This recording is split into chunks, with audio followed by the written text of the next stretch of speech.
sentido muy... Ahí estamos grabando la clase, avisó ahí el señor Zoom.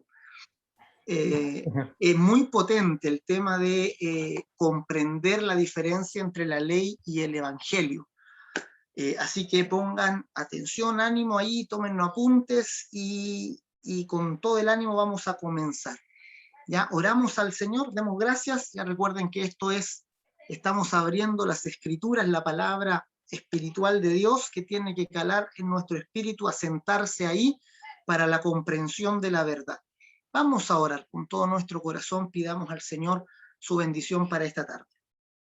Padre, en el nombre de Jesús, te damos gracias por poder reunirnos, Señor, esta tarde en torno a tu palabra. Gracias por la revelación del Espíritu Santo.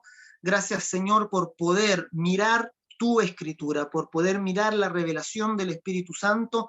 Gracias, Padre, te pedimos que tú produzcas un cambio en nuestra mente, se produzca en nosotros, Señor, una transformación en nuestra mente, en nuestra forma de pensar, en nuestro entendimiento, producto de tu palabra. Señor, bendíganos con abundancia de gracia, con la inspiración de tu Espíritu, en el nombre de Jesús. Amén y amén. Aleluya. Vamos a ir a ver entonces este tema, como les dije, que hoy día lo comenzamos, hoy día partimos viendo las bases de este contraste que hay en toda la Biblia acerca de la ley y el evangelio. Charles Spurgeon, ¿verdad? En uno de sus sermones, él dijo que aquel que comprende bien la diferencia entre la ley y el evangelio está, dice, próximo a comprender todos los misterios, dice, de la palabra de Dios. A ese punto él también le dio importancia a saber mirar bien en la escritura, ¿verdad? El contraste, el trabajo que tienen mancomunado, esta aparente contradicción que hay de repente entre lo que vemos en la ley y en el evangelio. Así que vamos a ir ya con el estudio. Esta es la cuarta clase, ¿verdad? Las tres anteriores fijaban nuestra posición con respecto a la Biblia. Ahora ya nos introducimos al contenido de la Biblia mirando, en primer lugar, con el lente de la ley y el lente de la ley y el evangelio. Ya les pido que tengan Biblia a mano, porque hay hartos versículos que les voy a pedir que busquen. Ya entonces estén con Biblia ahí y buscan ahí el primero que pilla, lo puede leer. Ahí pido que me ayuden con eso, por favor. Entonces, en primer lugar, la Biblia contiene ley y evangelio. Vimos la semana anterior que la Biblia contenía dos pactos, ¿verdad? Nos interiorizamos un poquito a este tema hablando del pacto de la ley y el pacto del evangelio. La Escritura le llama primer pacto al pacto de la ley y le llama el pacto del evangelio, le llama el último pacto, digamos, o el nuevo pacto. Esas son las expresiones de la Biblia. Entonces, eso no significa que en el Antiguo Testamento no haya evangelio. Algunos solamente dicen Antiguo Testamento es ley y Nuevo Testamento evangelio. Entonces, todo lo que leen en el Nuevo Testamento, ellos dicen esto es el evangelio. Pero no es tan así en realidad. Ya hay muchos pasajes que nos hablan del evangelio en el Antiguo Testamento y muchos pasajes que nos hablan de la ley en el Nuevo. Por eso decimos que el Antiguo Testamento está orientado a la ley y el Nuevo orientado al evangelio. ¿Ya? Y en cuanto al contenido de la escritura, digamos, en el Antiguo Testamento encontramos la ley y en el Nuevo Testamento la verdad. Y en cuanto a los anuncios que se dan en ambos pactos, en el Antiguo Testamento tenemos la profecía. Eso quiere decir que en el Antiguo Testamento encontramos una mezcla entre ley y profecía, entre el pacto de la ley ejerciéndose, cumpliéndose, y también anuncios proféticos del nuevo pacto. Hay muchísimo anuncio profético del nuevo pacto en el antiguo pacto. Ya en muchas situaciones, circunstancias, personajes, cosas, digamos, ¿verdad? Hasta la roca de Oreb, o sea, una piedra que Moisés golpea y que le sale agua, Pablo dice la roca era Cristo, ¿verdad? Entonces, hay mucho en el Antiguo Testamento que nos está hablando de este nuevo de este nuevo pacto. A eso le llamamos profecía. Entonces el Antiguo Testamento es un mix de ley y de profecía. Y en el Nuevo Testamento encontramos el anuncio del Evangelio. Cuando hablamos de Evangelio, en realidad el Evangelio es un tipo de anuncio. ¿Ya? Viene de Evangelio significa buena noticia, ¿verdad? De eu, que es bueno, y de ángelo, que es un enviado, ¿verdad? Dar una noticia, de ahí viene la palabra ángel, ¿verdad? De un ser enviado. Entonces es una buena nueva, una buena noticia, el Evangelio. Y el Evangelio anuncia la verdad, ¿ya? Y la verdad son las palabras de Cristo. Ya vamos a ver, más adelante vamos a definir bien lo que significa la verdad en el Nuevo Testamento.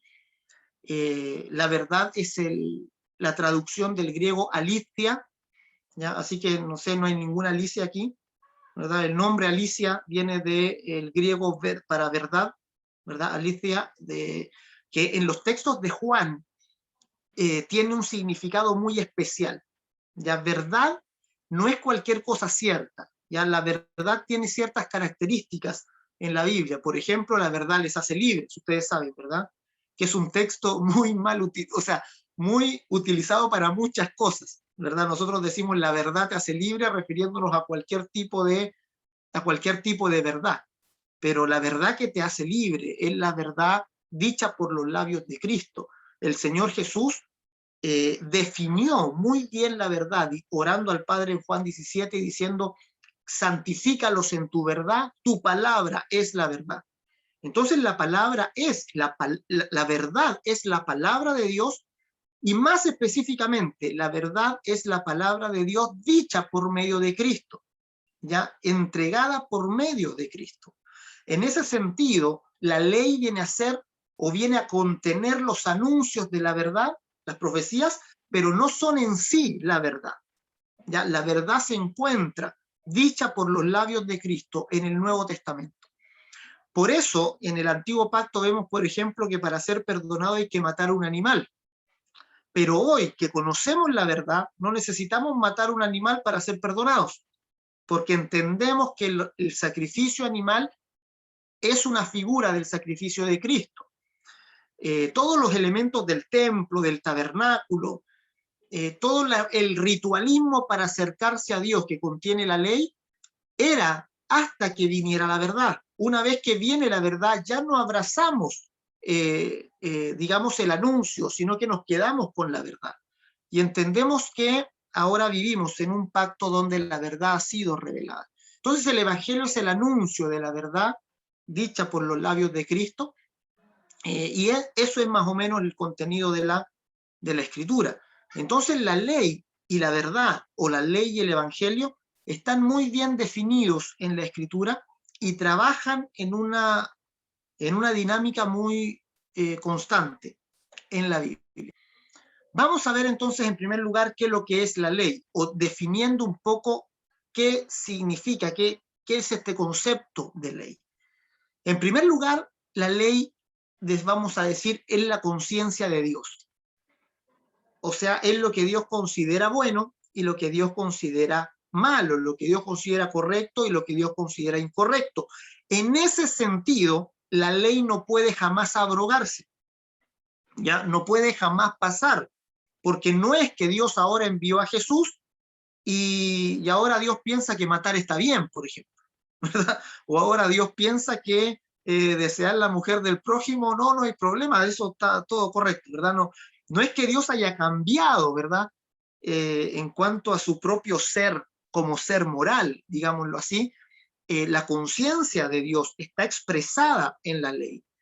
Entonces los 10 mandamientos, por ejemplo, que son el pic de la ley o el resumen, la condensación de todos los decretos, mandamientos y multitud de mandatos y estatutos que hay en el Antiguo Testamento, estos 10 mandamientos nos hablan de una conciencia de Dios, que Dios considera que es bueno algo y que Dios considera que es malo otra cosa, ¿verdad? Si vemos en el Antiguo Testamento hay una moral bien definida, en el sentido que se le dice a Israel, o sea, no pongas tropiezo al ciego, ¿verdad? Dale refugio al que está desnudo, al que, no sé, al extranjero, ¿verdad? Proporciónale ayudas desinteresadamente. Hay todo, ¿verdad? Una ley que nos revela la conciencia de Dios.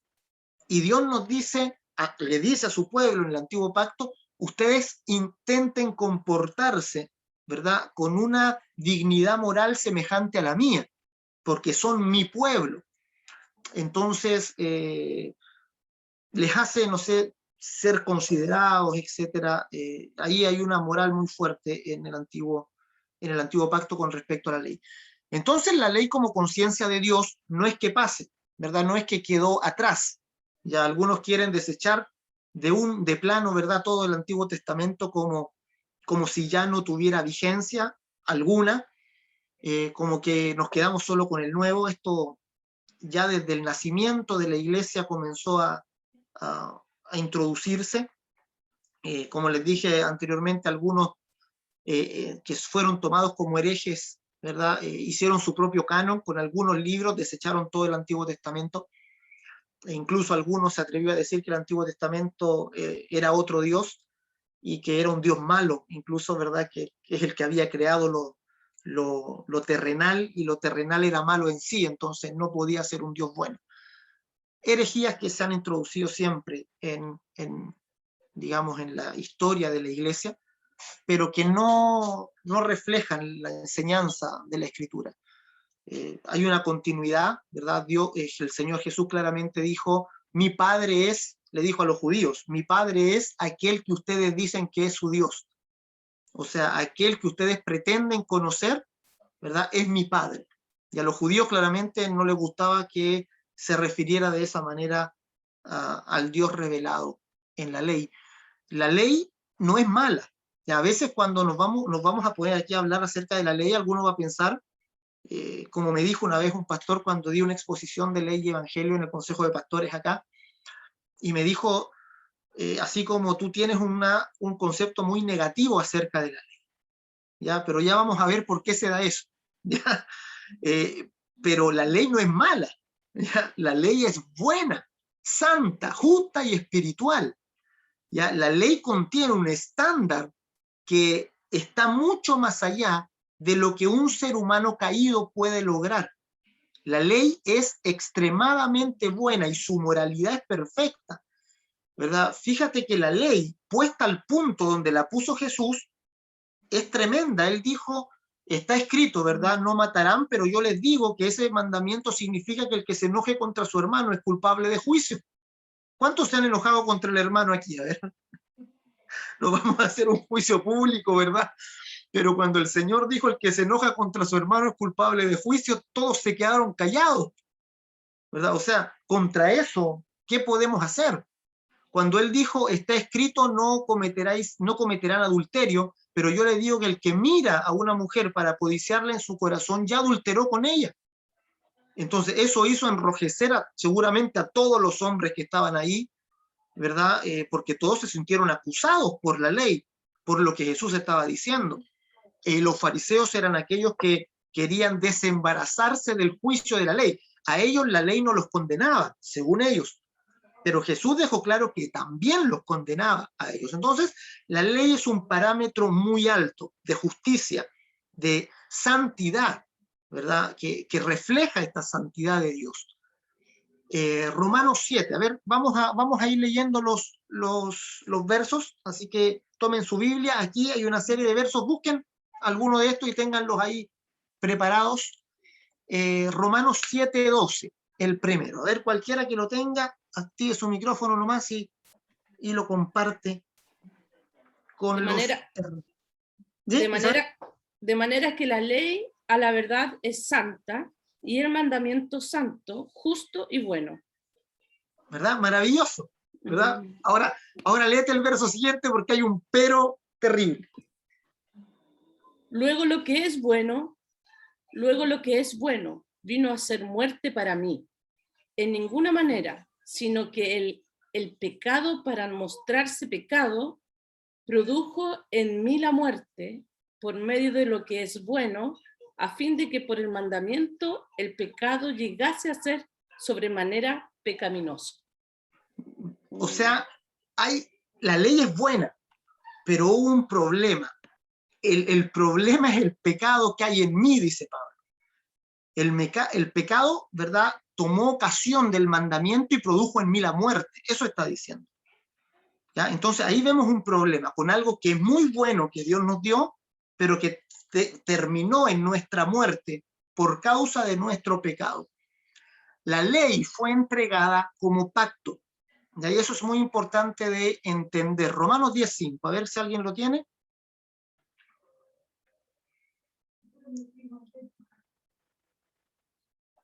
Cualquiera nomás.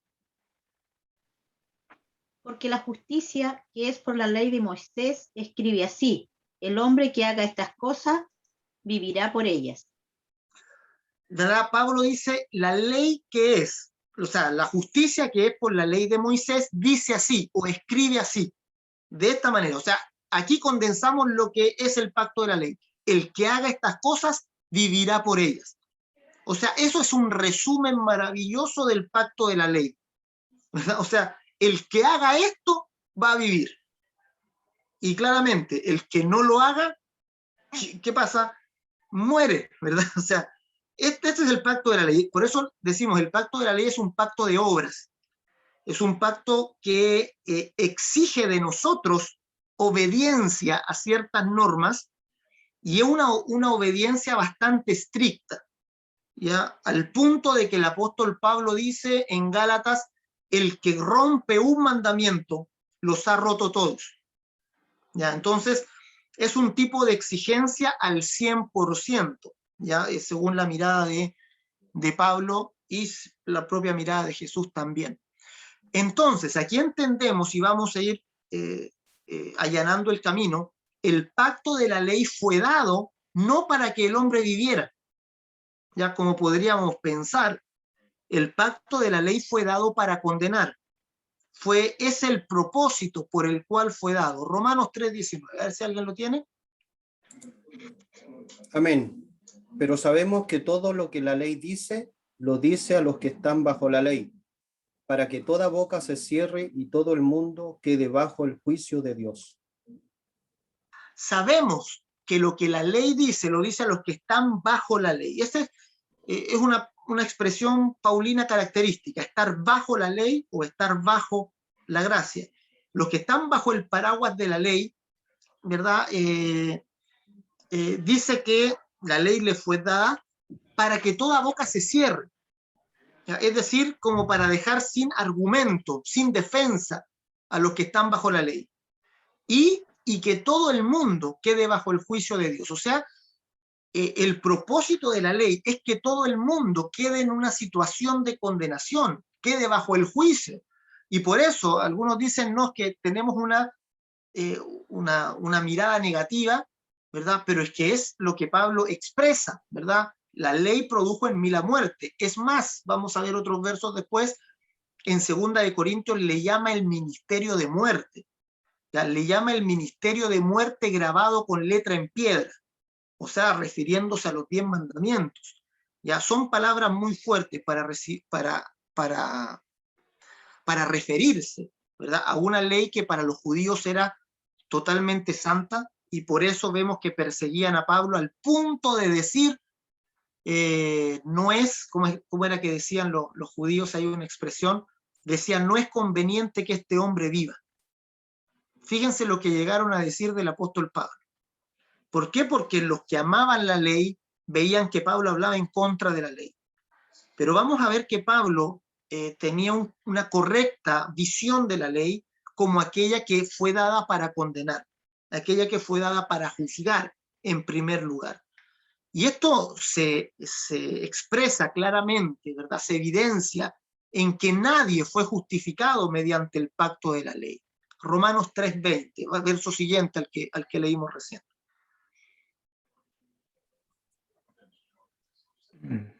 Ya que por las obras de la ley, ningún ser humano será justificado delante de él, porque por medio de él es el conocimiento del pecado. Ya. Si parten los dos, pueden seguir los dos, no hay drama. ¿Ya? Siempre que sea coordinado, estamos ok. por medio de la ley es el conocimiento del pecado. O sea, aquí vemos algo importantísimo, ¿verdad? Ninguno fue justificado por la ley y además el conocimiento de la ley es por el conocimiento del pecado es por la ley. Por eso el apóstol Pablo también en Romanos 7, él dice, yo vivía sin ley en un tiempo, pero cuando se me dijo, no codiciarás, ese mandato produjo en mí toda codicia, dice Pablo. O sea, es como que la ley le dio fuerza al pecado, lo sacó a la luz, lo dio a conocer, ¿verdad? El apóstol Pablo usa otra expresión también, que sin ley no se inculpa de pecado. Es decir, si yo a mis hijos los dejo en la casa y no le doy ningún mandamiento de nada, no van a ser culpables de nada tampoco, ¿verdad? Porque lo que hagan, ¿verdad? No tienen parámetros. Pero si yo les digo, les cierro una puerta y les digo por ningún motivo vayan a entrar ahí, entonces se va a revelar algo, ¿verdad? Que ellos lo único que van a querer hacer todo el rato es entrar ahí donde yo les dije que no podían, ¿verdad? En ese sentido, ¿verdad? La ley produce, ¿verdad? Un sentido de rebelión continua. Dice también Pablo, y la ley produce ira, y la ley produce todo este tipo de circunstancias. Saca a la luz lo que hay en el corazón, saca a la luz el pecado del ser humano. El pacto de la ley hace evidente el pecado. Lo bueno de esto es que el pacto de la ley es transitorio. Ya no es un pacto que Dios haya dado para siempre. Ya no es el pacto definitivo. Y esto podemos ver por muchas pruebas que el apóstol da del Antiguo Testamento, que el pacto no era un pacto pensado, el pacto de la ley no era un pacto pensado para siempre. Era un pacto que tenía una fecha de caducidad, digamos. Fue dado por un tiempo. ¿Ya? Y eso lo vemos claramente en Gálatas 3:19, donde Pablo responde la pregunta, entonces, ¿para qué sirve la ley? ¿Ya? A cualquiera ahí que le dé. Gálatas 3:19. Subrayenlo, traten de aprenderlo de memoria. ¿Ya? Gálatas 3:19.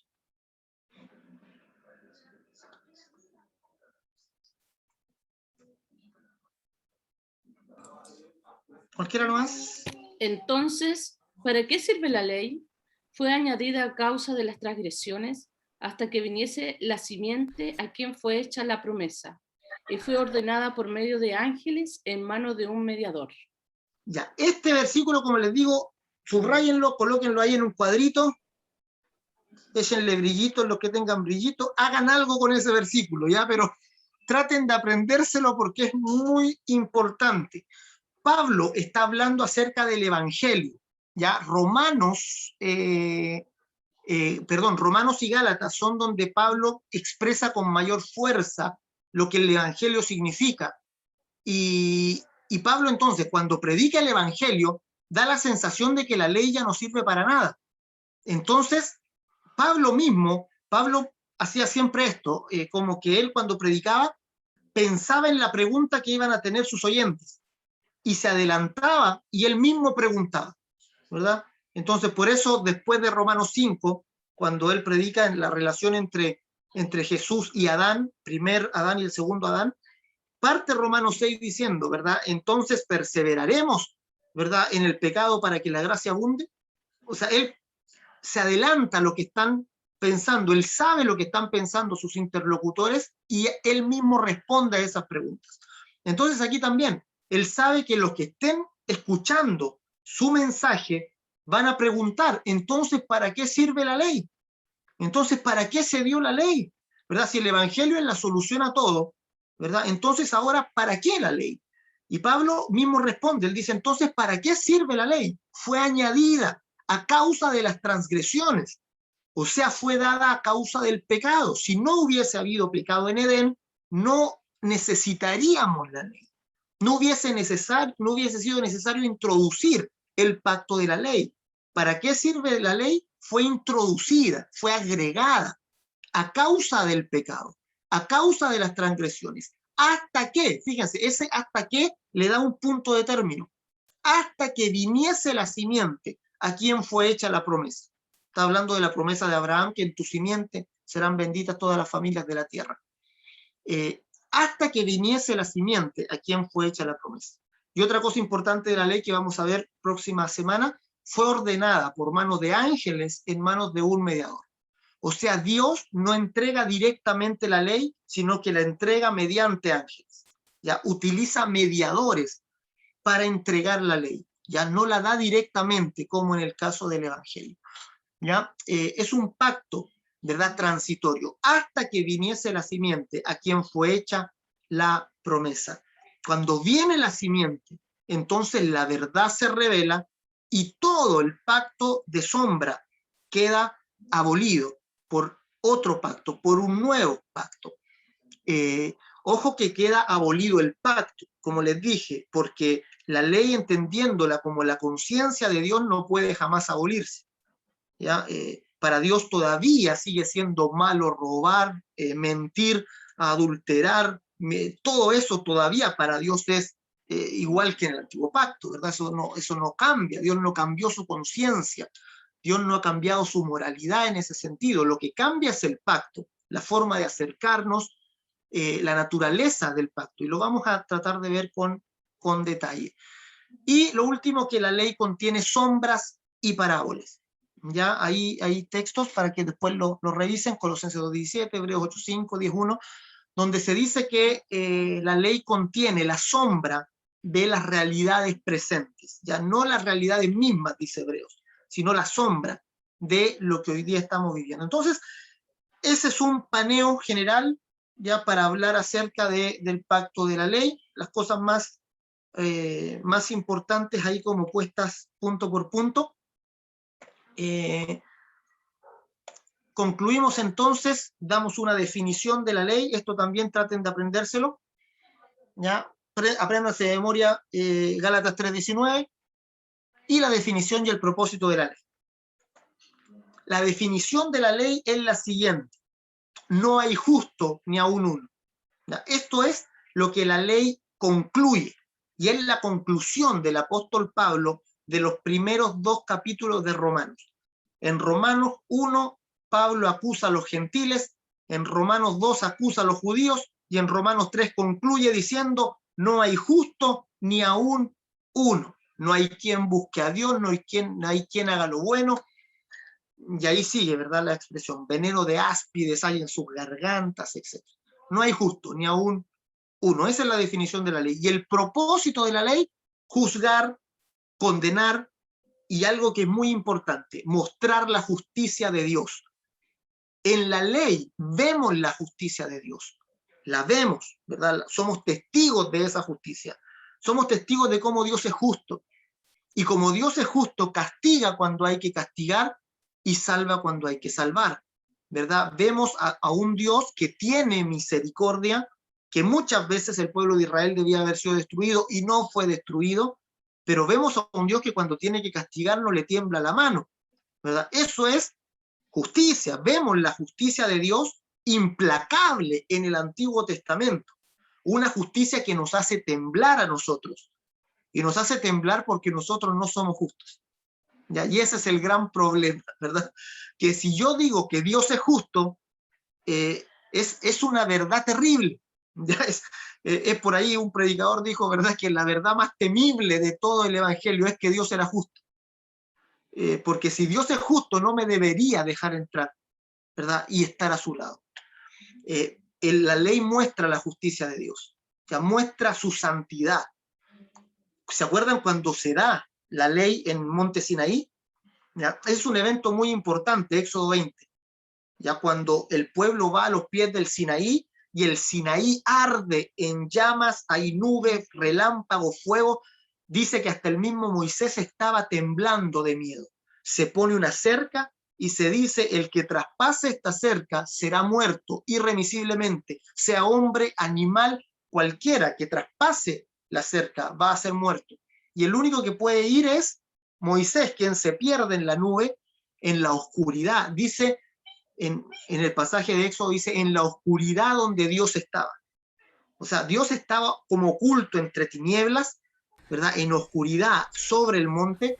Dios le habló al pueblo desde el monte, y el pueblo pidió por favor que no se les hablara más. Le dijo a Moisés: háblanos tú. porque si Dios nos habla otra vez nos va a matar. Ya tenían miedo, ya cuando se enfrentaron a Dios en el monte Sinaí.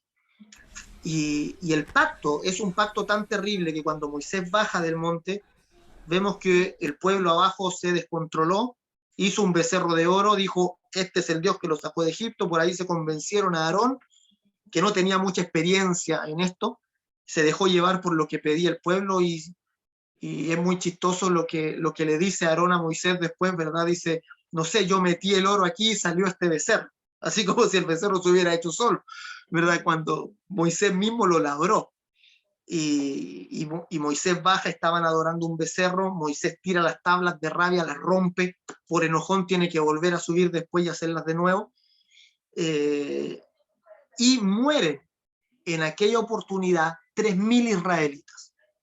Cuando se da el pacto de la ley, mueren 3.000 personas. Fíjense, ya está dando indicios de la naturaleza del pacto. En contraste con esos 3.000 muertos, pregúntense ustedes, ¿qué ocurre cuando en el Nuevo Testamento viene el Espíritu Santo en el aposento alto? Cuando se da el Espíritu Santo en el aposento alto por el nuevo pacto. Sale Pedro a la puerta, ¿verdad? La figura, el contraste es maravilloso, ¿verdad? Sale Moisés al pueblo de Israel de nuevo, que estaban todos reunidos por la fiesta, les da una predicación y 3.000 se salvan. Cuando viene el pacto de la ley, 3.000 mueren. Cuando viene el pacto del evangelio, 3.000 son salvados, ¿verdad? La naturaleza distinta del pacto de la ley y del pacto de la gracia. Pastor, tengo una pregunta. Sí, don ¿Se puede? Mauricio. Sí, Me disculpan si- Mauricio, ¿no es cierto? Sí, Mauricio. Ah, ya. Donde dice Mauri, de repente te llaman Ya. Mauri. Perdón si es muy básica la pregunta, pero entonces si en el periodo en el que aún no venía Jesucristo, ¿cómo podían alcanzar la salvación las personas? Sí, lo vamos a mirar más adelante. Ya vamos a ver que de todas maneras, ¿verdad? En el pacto de la ley, la fe era considerada, ¿ya? Y de todas maneras Dios otorgaba justicia por la fe, ¿ya? Igual que en el nuevo pacto. No tenían a Cristo presente, pero tenían figuras de Cristo. Ya tenían figuras. Entonces ahí vamos a explicar la salvación de los del tiempo de la ley y más terrible de los que estaban antes de la ley, ¿ya? O lo más terrible aún, de los pueblos que nunca escucharon la ley. O sea, hay pueblos que nunca tuvieron ni siquiera la ley de Moisés. Es decir, tenían un testimonio muy vago de quién podía ser Dios, ¿verdad? Pero aún a ellos, el apóstol Pablo dice, tenían un testimonio. Entonces, cada ser humano en esta tierra ha recibido en cierta medida un testimonio de Cristo, ya un testimonio de quién es Cristo. El testimonio más básico es el que Pablo dice en Romanos 1, la propia naturaleza, la misma creación, ¿verdad? Que nos habla de este poder y de esta bondad de Dios a la humanidad. Y algunos, ¿verdad? Responden a este testimonio y otros, ¿verdad? Rechazan el testimonio. Otros tuvieron testimonios más evidentes, pero todavía frágiles, como el testimonio de Noé y de Noé en adelante. Ya todo el tiempo de Noé le llamamos la era de los sacrificios, donde tenían cierto testimonio vago de que el sacrificio agradaba a Dios. Ya no podían entender por qué, pero sabían que el sacrificio guiaba a Dios de alguna manera. Y esto lo entiende Noé y sus descendientes. Era la era de los sacrificios. Tenían un testimonio y algunos, como te digo, se colgaron de él y otros rechazaron colgarse de él. Cuando viene la ley ya es un testimonio potente de la sangre, ¿verdad? La ley da el testimonio de la sangre muy fuerte. El libro del Levítico, siempre yo digo, tú abres en la Biblia el Levítico y te va a chorrear sangre. ¿Ya? Hay mucha sangre en el Levítico.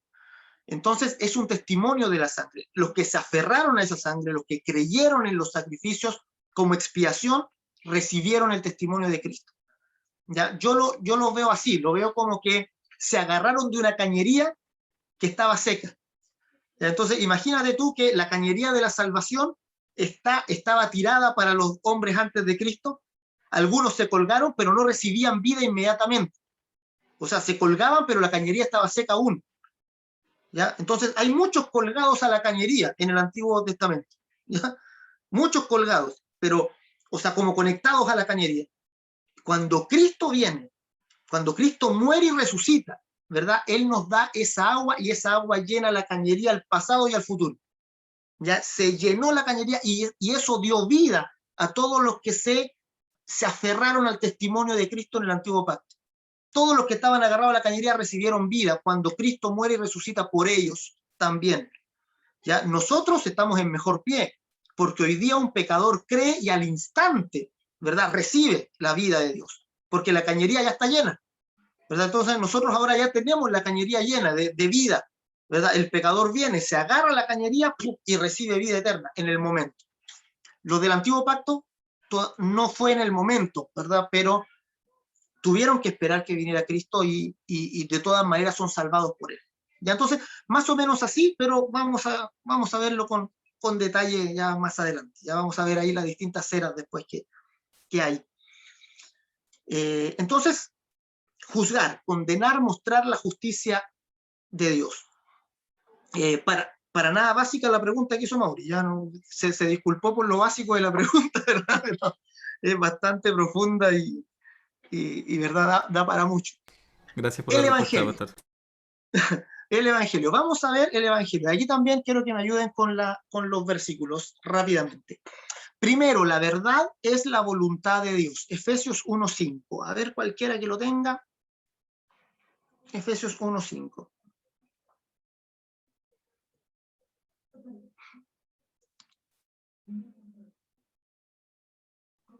Efesios 1:5.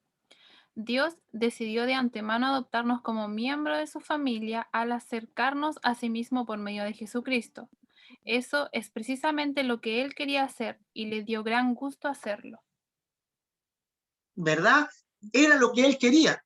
Él quería adoptarnos, dice de antemano. O sea, Pablo usa una expresión, antes de la fundación del mundo, ¿verdad? Él quería adoptarnos por medio de Jesucristo. O sea que la voluntad de Dios era el nuevo pacto.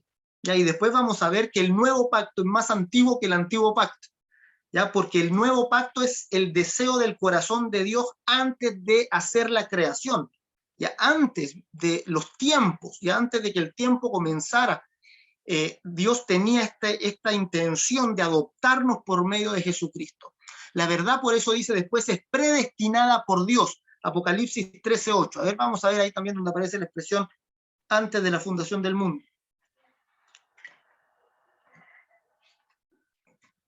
Cualquiera. Amén. Y la adoraron todos los moradores de la tierra cuyos nombres no estaban escritos en el libro de la vida del Cordero que fue inmolado desde el principio del mundo. Ya, el Cordero que fue inmolado desde el principio del mundo, ¿verdad? Esto es algo bastante extraño. Sabemos que el Cordero fue inmolado hace 2000 años, pero aquí dice el Cordero ya estaba. Es como que ya estaba destinado a ser entregado, destinado a ser sacrificado en el comienzo del mundo. Ya esto Dios lo tenía ya predestinado, era algo que ya estaba predicho. Ya también, ya vamos a ahondar sobre esto más adelante. Predestinado, la verdad fue entregada también como pacto, ¿verdad? Segunda de Corintios 3:6, la verdad fue entregada, el pacto de la verdad. No sé si alguien puede leer ahí 2 Corintios 3:6. Amén. El cual asimismo nos hizo ministros competentes de un nuevo pacto, no de la letra, sino del espíritu, porque la letra mata, mas el espíritu vivifica. Nos hizo ministros competentes de un nuevo pacto. La verdad fue dada como pacto. ¿Ya? Y ahora podemos entender bien este versículo que también es terriblemente utilizado en algunos sectores del Evangelio, donde se dice la letra mata y el espíritu vivifica. ¿Ya? Yo he sido testigo de repente no quieren estudiar mucho la Biblia porque dicen que la letra mata, ¿verdad? Se refiere al pacto de la ley. El pacto de la ley, el apóstol Pablo le llamaba el pacto de la letra. porque estaba escrito con letras en piedra. Ya entonces Pablo le llamaba el pacto de la letra, y por eso él dice la letra mata, refiriéndose al pacto de la ley, y al nuevo pacto le llamaba el pacto del espíritu. Entonces contrastaba la letra con el espíritu. Por eso él dice, la letra mata, pero el espíritu vivifica. Somos ministros competentes de un nuevo pacto, no de la letra, sino del espíritu. ¿Ya? Está contrastando los dos pactos ahí en 2 de Corintios. El pacto de la verdad fue dado para salvar. Todos son justificados en el pacto de la verdad, contrastando mucho al antiguo pacto. En el antiguo ninguno fue justificado por la ley, ya. Ese es como el detalle, ¿verdad? Ninguno fue justificado por la ley. Sí sí algunos por el testimonio de Cristo que había. De todas maneras van a ser salvos y van a entrar, digamos, al reino del cielo totalmente, pero no por sus propias obras, ya no por su obediencia a la ley, sino por el sacrificio de Cristo. Van a ser salvos por gracia, de todas maneras, Antiguo y Nuevo Testamento. Todos los salvos serán salvos por la gracia de Dios en Cristo. Todos son justificados en la verdad. El pacto de la verdad nos hace muertos al pecado. El pacto de la verdad es eterno y la verdad es la realidad espiritual. Ya ahí revisen ustedes después los versos. Este PPT se los voy a enviar de todas maneras ya a su correo. Vamos a ver algunos ejemplos de la distinción entre la ley y el evangelio. Antes, ¿verdad? Dijimos definición de la ley era no hay justo ni aun uno, por el verso de Romanos. La definición del evangelio es el justo por la fe vivirá. Gálatas 3:11. ¿Ya? Y el propósito del evangelio, ¿cuál es? Salvar, otorgar la justicia de Dios. Entonces esto es maravilloso. El propósito de la ley era mostrarnos la justicia de Dios, pero no entregárnosla. ¿Ya? No podíamos recibirla, podíamos mirarla, podíamos ser testigos de la justicia de Dios. Ahora el propósito del evangelio es otorgarnos esa justicia, darnos esa justicia gratuitamente por la fe. Ya concedernos, justificarnos, eso significa concedernos la justicia de Dios gratuitamente por la fe, salvarnos. Y la definición lo podemos tomar del capítulo de Gálatas, el justo por la fe vivirá, que es un versículo que tiene una importancia histórica tremenda, ¿verdad? Es el verso donde Martín Lutero hace el cambio de chip, digamos, mental. Para Martín Lutero, él siempre no le gustaba, él dice la palabra justicia de Dios, porque a él le habían enseñado siempre que la justicia de Dios era una demanda de Dios.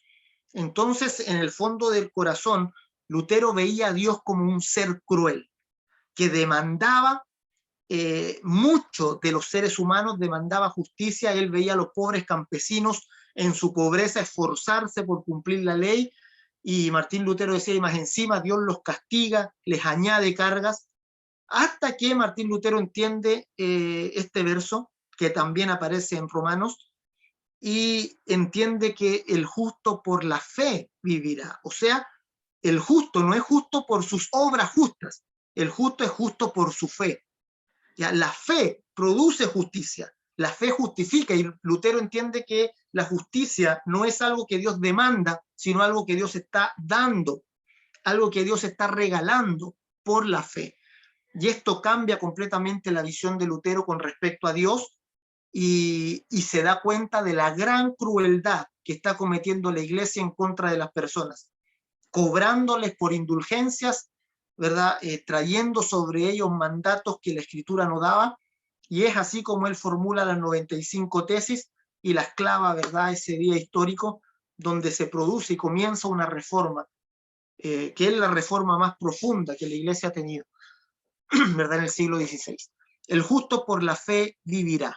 Ya, esa es la definición del evangelio y su propósito, salvar y otorgar justicia.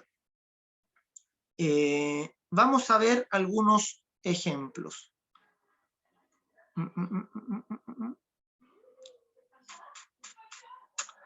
Primero, los vasos de barro de Romanos 9. Ya esto es maravilloso. Me anda medio lento en reaccionar el PowerPoint. Los dos tipos de vasos de Romanos 9 ya nos muestran este contraste entre los que viven bajo la ley y los que viven bajo el Evangelio. En Romanos 9, Pablo habla acerca de Israel y la iglesia. El contraste es entre Israel y la iglesia. Parte Romanos 9, Pablo hablando del amor que él tiene a su propio pueblo, a los judíos, que tienen, dice él, la herencia de las promesas y todo eso. Y luego empieza a contrastar al pueblo de Israel, ya más o menos ubicarlo con respecto a la iglesia. Y concluye diciendo ya casi al final del capítulo, diciendo, ¿o no tiene potestad el alfarero sobre el barro para hacer de la misma masa un vaso para honra y otro para deshonra? Y algunos piensan que este vaso de honra y el vaso de deshonra son personas en el sentido del incrédulo y el salvado. Pero ese no es el contexto de Romanos 9, ¿verdad? El Romanos 9 está hablando del contraste entre Israel y la iglesia. Entonces, y fíjense lo que dice de los vasos de deshonra, primero. Dice, ¿y qué si Dios, queriendo mostrar su ira y hacer notorio su poder, soportó con mucha paciencia los vasos de ira preparados para destrucción? Esto es tremendo, ¿verdad? Dios tenía un propósito con un tipo de vaso, que Pablo le llama vasos de deshonra o vasos de ira. Su propósito era mostrar su ira y hacer notorio su poder. Cuando ustedes leen el Antiguo Testamento, leen en las páginas de la ley, ¿acaso les queda alguna duda del poder de Dios? ¿Queda alguna duda de su mano, verdad, de su diestra poderosa? Los juicios a los egipcios, los juicios al propio pueblo de Israel, ¿verdad? Dice, para mostrar su ira y hacer notorio su poder, soportó. Esa palabra está en un tiempo griego que se llama aoristo, que indica un pasado puntual que no se vuelve a repetir. ¿Ya? Es importantísimo el tiempo verbal de ese soportó, porque está hablando en el pasado. Pablo está diciendo, Dios soportó con mucha paciencia los vasos de ira preparados para destrucción. O sea, está diciendo, el pueblo de Israel fueron como unos vasos que Dios sabía que se iban a destruir. Cuando viniera la ley sobre ellos, estos vasos se iban a quebrar. No se puede resistir un pacto como el pacto de la ley. Cuando una persona recibe el pacto de la ley, muere porque es pecador. El problema es que fue un pacto santo sobre una humanidad pecadora. Y dice, Dios hizo estos vasos y soportó con mucha paciencia vasos de ira preparados para destrucción. Y ahora dice, para hacer notoria las riquezas de su gloria, las mostró para con otros tipos de vasos, hechos de la misma masa, para con los vasos de misericordia que él preparó de antemano para gloria. O sea, aquí hay unos vasos de ira que fueron preparados, dice, no los preparó Dios directamente, fueron preparados, y aquí hay otros vasos que Dios prepara directamente.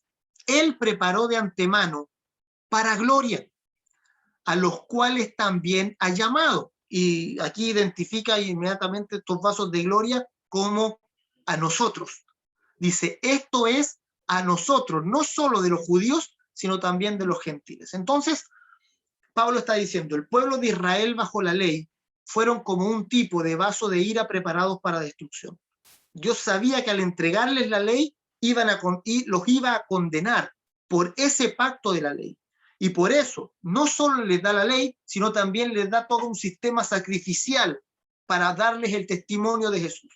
Si les hubiese dado solo la ley y no les da el templo ni los sacrificios, los deja sin remedio. Ya no les pone la cañería, y como podríamos decir que según la figura que les dije antes, ¿verdad?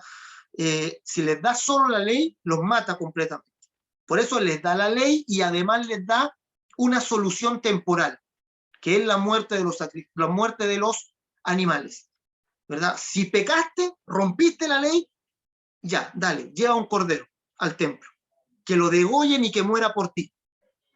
Ya, una solución, ¿verdad? Una salida a tu pecado. Si tú te sentiste pecador por la ley y llevaste tu cordero, estás confiando en el sacrificio. Ya te agarraste de la cañería, recibiste el testimonio de la sangre de Jesús, ¿verdad? Ahora, si tú miraste la ley y fuiste tan malo que pensaste, no, esto yo lo cumplo, ¿ya? Como los fariseos. Los fariseos pensaban ellos cumplir la ley, se sentían buenos y condenaban a otros, pero ellos quedaban fuera de la condenación. Con eso Jesús tuvo rosca, pero firme, ¿verdad? Porque Jesús les tuvo que mostrar que ellos eran tan o más pecadores que el resto de la gente, ¿verdad? Ustedes que se creen justos son más terribles que los demás. Entonces, estos dos tipos de vasos muestran a dos estatus, dos tipos de personas. Unos que están bajo la ley condenados y otros que están bajo la gracia, justificados y perdonados. Otro ejemplo es, por ejemplo, la ley y el evangelio expresado o mostrado ahí en el libro de Oseas. Y ahí quiero que leamos estos versos porque son muy fuertes. Oseas 9:15 es un verso fuertísimo, donde Dios está directamente, ¿verdad?, al pueblo de Israel por medio del profeta Oseas. Y fíjense lo que les dice. Dice, toda la maldad de ellos fue en Gilgal. Allí pues les tomé aversión por la perversidad de sus obras. Los echaré de mi casa, no los amaré más. Todos sus príncipes son desleales. Imagínense que el propio Dios nos diga, ¿saben qué?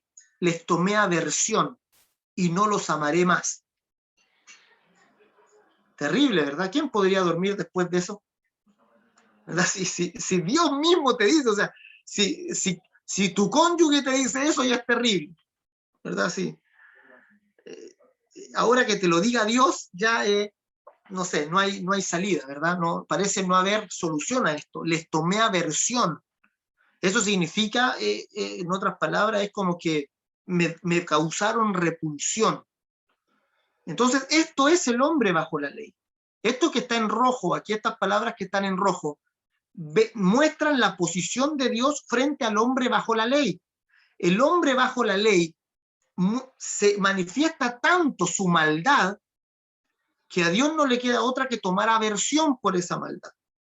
¿Verdad? Tomar aversión, ¿verdad? Dice, por la perversidad de sus obras. El hombre es perverso y puede llegar a ser perverso en gran medida. Y en ese sentido Dios dice, les tomé aversión, no los amaré más, ¿verdad? Hay solo deslealtad entre ustedes. Pero más adelante, si nos vamos a Oseas 14, 9, 10, 11, 12, 5 capítulos adelante, hay un verso totalmente contrario al primero, que está en azul, ¿verdad? Y dice, yo sanaré su rebelión, los amaré de pura gracia, porque mi ira se apartó de ellos.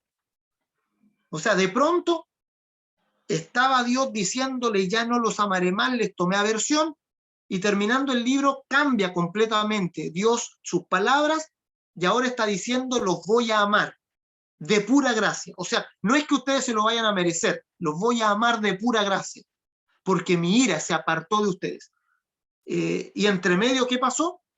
Pasó en el verso 13 que Dios tuvo la voluntad de salvarnos. Dice, de la mano del Seol los redimiré, los libraré de la muerte. Esa es la intención de Dios. Y ahí se está mostrando el nuevo pacto.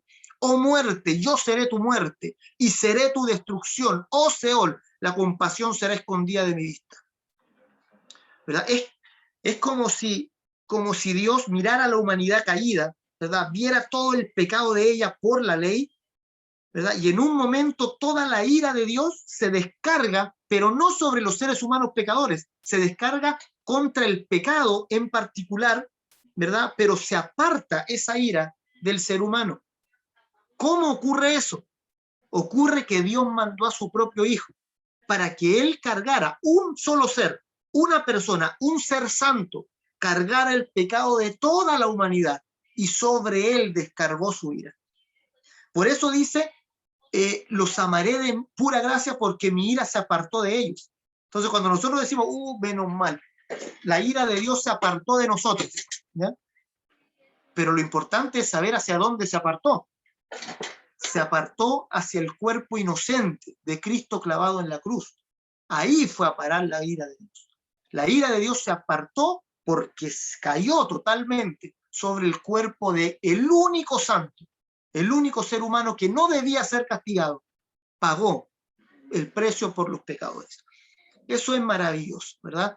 El contraste entre la ley y el evangelio nos hace valorar a Cristo de manera profunda y gloriosa, nos hace amar la redención, amar la cruz y la sangre de Jesús.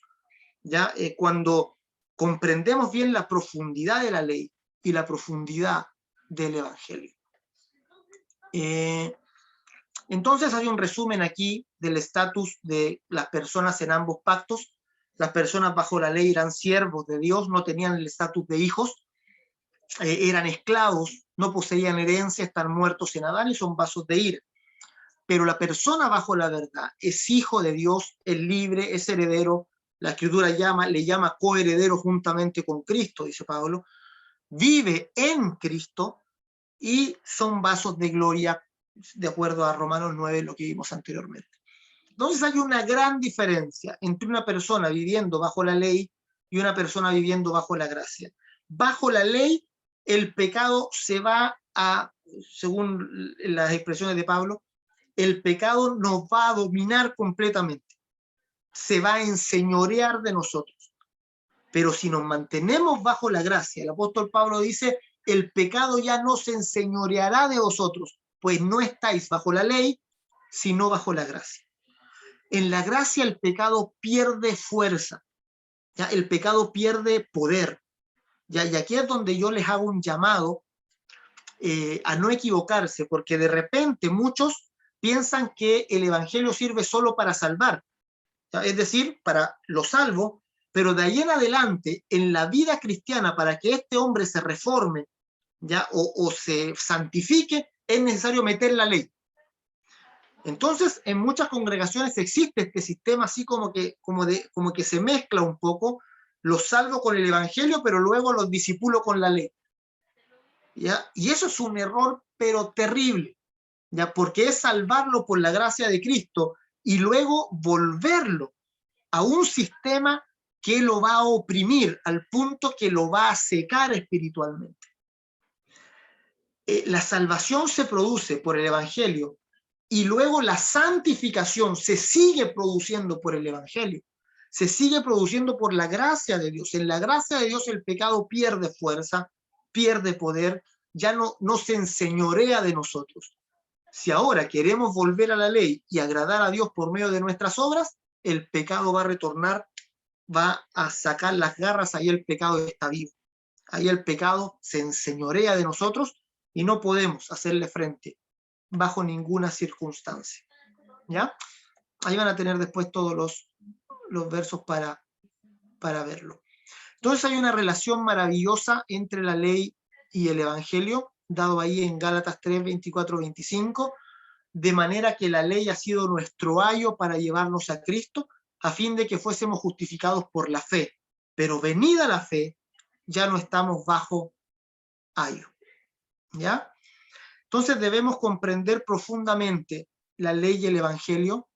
Confundir sus funciones es cosa terrible. Ya vamos a ver más adelante que es una gran tragedia combinar, mezclar la ley con el evangelio.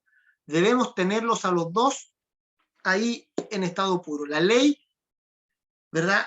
Dándonos a entender que somos pecadores, la ley derribando nuestra autosuficiencia, la ley echando abajo nuestro orgullo completamente, y para eso la ley tiene que estar en estado puro. O sea, la ley tiene que ser ley, tiene que estar al nivel de donde Jesús la dejó.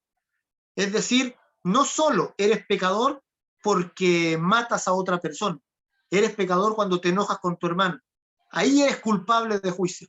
No solo eres pecador cuando cometes adulterio, sino que cuando miras a una mujer y la codicias. A ese nivel tiene que estar la ley, para romper nuestro orgullo, ¿verdad? No nos vayamos a sentir en algún momento merecedores del cielo por nuestra propia bondad.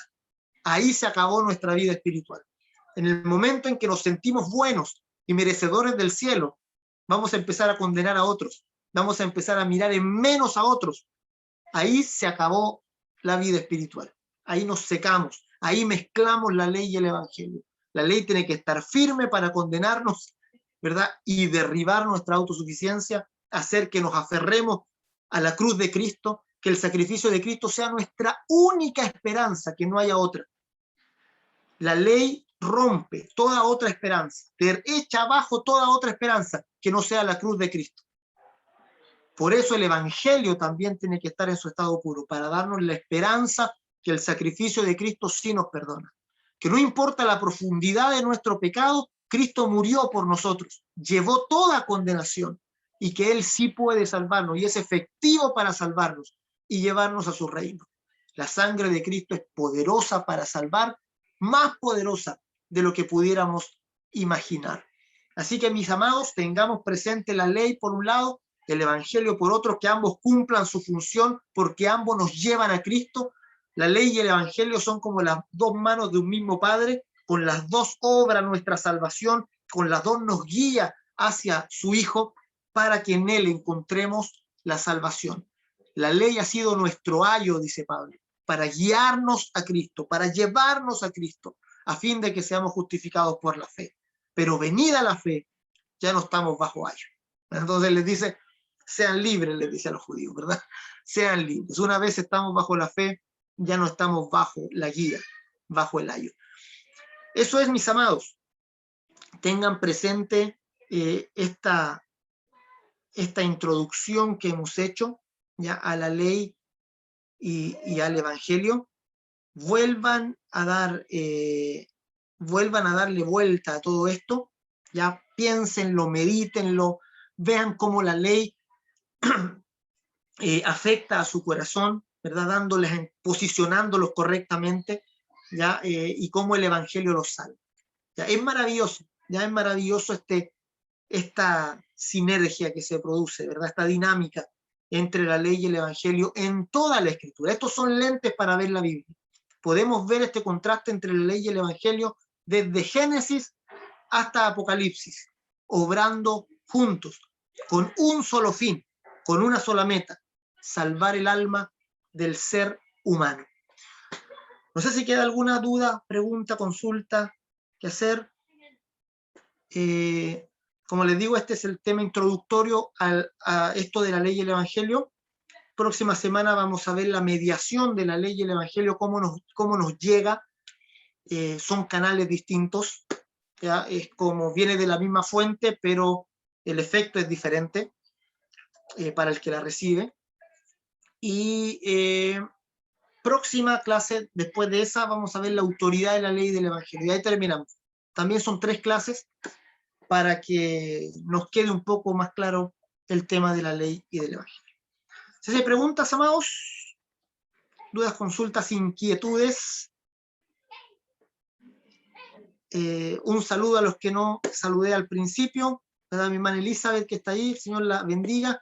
¿Podría decirnos de dónde es? Porque yo cometí un error, asumí que Mauricio era de acá y era de allá de más al norte. No sé de dónde nos acompaña usted, mi hermana Elizabeth. No sé si puede ahí encender su micro. Hola, yo soy de Hualqui. ¿Me escuchan? Ah, ya ves. Ella sí era de Hualqui. De Hualqui. El pastor Max y la pastora Victoria. Perfecto. Casa de Pan, presente. Casa de Pan, exacto. Bendiciones ahí, mi amada. Amén. Oremos al Señor, mis amados, ¿ya? Y pidámosle discernimiento, pidámosle profundidad. Hoy día, como nunca, se necesita profundidad. Ya necesitamos cavar y conocer la Escritura no solo en la superficie, necesitamos profundidad, entrar profundo, que el Señor nos revele misterios de la Escritura, no para ufanarnos nosotros, para dar a conocer a Cristo con todo el poder, la fuerza, la intención, y lograr la profundidad que tenían, ¿verdad? Los creyentes en el primer siglo.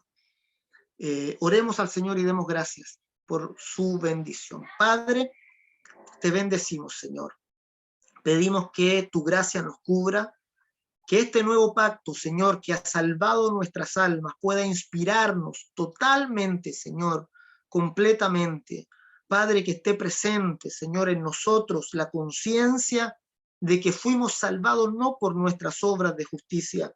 Señor, que nuestras obras de justicia son un trapo inmundo ante ti, que, Señor, la ley nos condena total y completamente, que no hemos sido salvos por nuestra bondad, sino por tu gracia. Señor, porque tú has decidido decidiste entregar a tu Hijo por cada uno de nosotros. Decidiste, Señor, bendecirnos con un pacto de gracia, con un pacto donde somos benditos, Señor, donde hemos recibido toda bendición en los lugares celestiales en Cristo. Gracias, Padre, te bendecimos y te adoramos en el nombre de Jesús. Y yo te pido que nos abras el entendimiento, que podamos ver a Cristo en la Escritura, que podamos verte a ti, Señor. Que tengamos los lentes de Cristo para ver en la Escritura. Ayúdanos y guárdanos en el nombre de Jesús. Amén y amén. Aleluya. Señor les bendiga, amadísimos.